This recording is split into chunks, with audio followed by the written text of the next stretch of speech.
Tel l'empereur revenant en arrière, disait la voix élevée comme on peut le faire de son fils. Il n'avait pu entrer dans le corps royal de l'artillerie et avait dû s'attacher à un régiment provincial.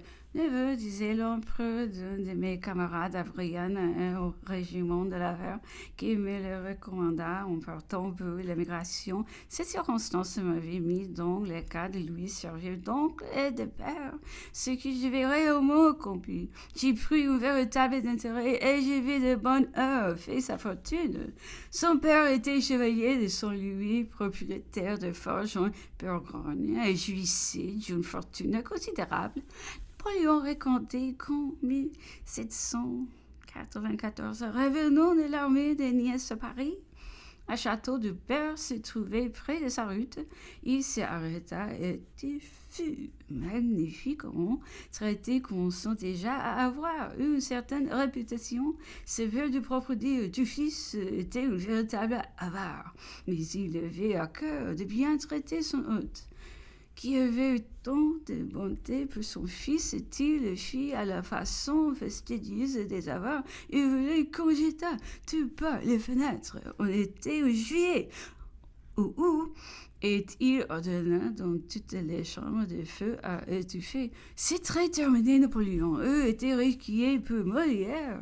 Plus tard, l'empereur, parlant des mœurs de Paris et de l'ensemble de son immense population, énumérait toutes les abominations inévitables, disait-il, d'une grande capitale où la perversité naturelle, somme de tous les vices, se trouvèrent aiguillonnés à chaque instant par les besoins, la passion, l'esprit et toute facilité du mélange, de la confusion. Et il répétait souvent que toutes les capitales étaient au temps de Babylone.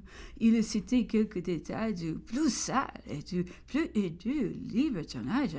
Il a dit qu'étant l'empereur, il était fait représenter et avait parcouru les livres les plus abominable qui enfantait l'imagination les plus dépravées. C'était un roman qui, au temps de la Convention même, avait révolté, disait-il, la morale publique au point de faire enfermer son auteur, qui était demeuré toujours depuis et qui a dit croire vivre encore.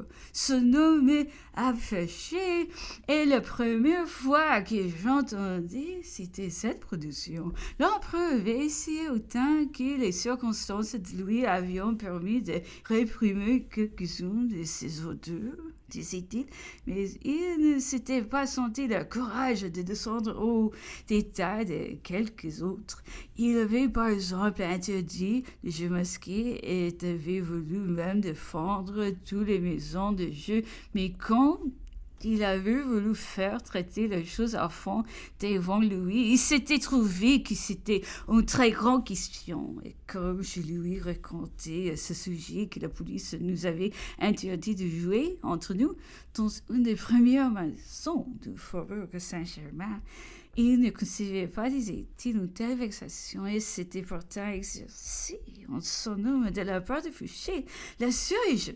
Cela pouvait être, répliquait-il, mais je ne l'ignorais pas moins, et croyais qu'il en était ainsi de tous les détails de la police haute, moyen et vaste. Il m'a alors questionné sur le jeu dont je venais de lui parler, sa nature, son étendue. Et comme je disais toujours nous, il m'a interrompu, me disant, mais est-ce que vous étiez spécialement de cette partie? Auriez-vous été joueur? Et là, oui, sire, très malheureusement, à la vérité, peu inquiète, et à de longs intervalles, mais toutes les fois qu'il accès me reprenait, c'était alors jusqu'à indigestion. Que je suis contente de ne l'avoir pas sous dans le temps. Vous eussiez été perdu dans mon esprit, vous n'eussiez jamais rien fait. Cela me prouve que nous connaissons en effet bien peu et que vous ne causiez encore d'ombrage à personne, car il ne pas manquer d'un charitable auteur, du moins, pour m'instruire. On connaissait toute ma prévention. contre les joueurs. Ils étaient aussitôt perdus dans la confiance et n'avaient pas le loisir de vérifier si j'avais tort ou raison. Mais je ne comptais plus sur eux.